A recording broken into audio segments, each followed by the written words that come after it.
The game takes place in the early years of Poirot's life. With this game, we had a really exciting opportunity to approach the character of Hercule Poirot in a new and exciting way. You know, he's an established character, he's incredibly famous, everyone knows all about Hercule Poirot. We were able to create a scenario where a young Poirot, someone who does not have his status in society yet, does not have his fame yet, is put into a situation where people don't care about him, people don't listen to him, and he has to earn that, and he has to fight for it. Monsieur, I will not allow for any further interruptions. And we get to see what he looked like and how he dressed, and we also got to create a unique new mustache, which is of course a huge part of the character. It was a really great opportunity for us to kind of create something that I think fans of Hercule Poirot will never have seen before. One of the reasons that we chose this specific time period was because it let us explore quite a lot of different elements about class, about the world, changing times. The world was kind of on the brink of a large amount of changes. So there's a lot we were able to explore through our characters in the game. Setting the game there allowed us to mine an incredible amount of depth of characters for our archetypes. So we were able to create recognizable archetypes, but ones with an interesting context to them. We have the factory owner, the newspaper magnate, we have the new money and the old money and the servant class, the union leader. What we were able to do was use the structures and style of Agatha Christie's writing and create a completely brand new experience.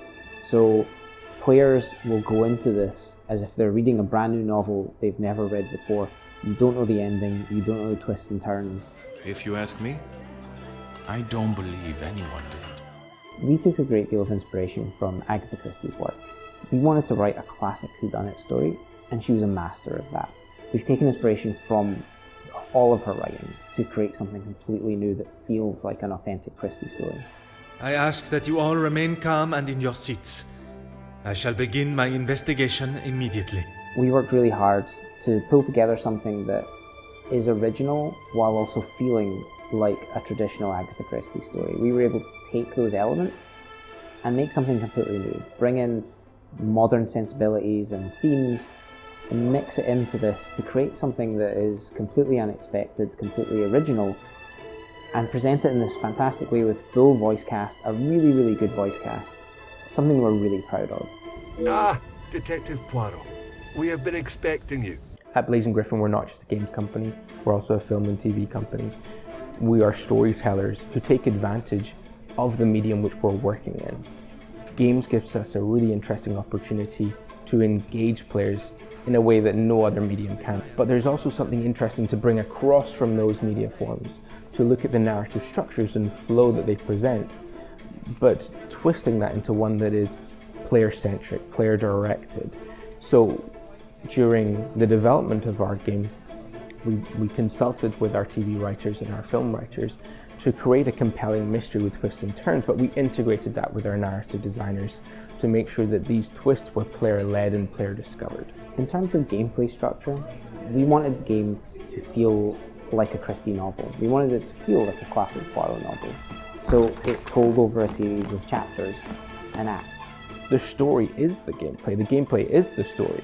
It is a story of self-propelled discovery where you are making connections, you're making deductions yourself to ultimately solve the mystery. The aim of the game was to recreate the core detective experience. The challenge of being a detective is being insightful. And that's what we've created here in the game. You collect evidence and the challenge is, can you understand this? Can you understand the connection between this? What can I do for you? I was hoping you would be prepared to answer some questions. A core element of the game is this mind map system that we developed. And the goal behind that was to try and make the player feel like they're inside Poirot's head. What a revelation! You're actively playing with his grey cells. You get to explore and see everything that he's picked up in his mental inventory, and then it's all about making connections. Merci, Monsieur Beckers. It has been a most enlightening conversation. The majority of the game is set within a manor in Belgium. You will be snowed in this manor, trapped when a murder takes place, and you'll have the opportunity to interview the cast of suspects. Along with that, you'll be discovering hidden secrets in the manor and revisiting areas with new information collected from your interviews with suspects to see the manor in a whole new light and discover its darkest secrets. We wanted to create this house, this grand mansion, and give the player a lot of spaces to explore, but also really have it supported by a very rich, very detailed, deep story. So the game really centers around this story, and that drives everything as you're going, and that really creates the content for the players as well.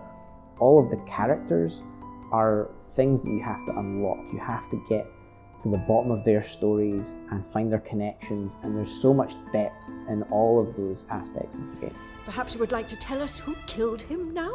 I think if you're a fan of mysteries, detective stories, feeling like a detective, then this game is for you.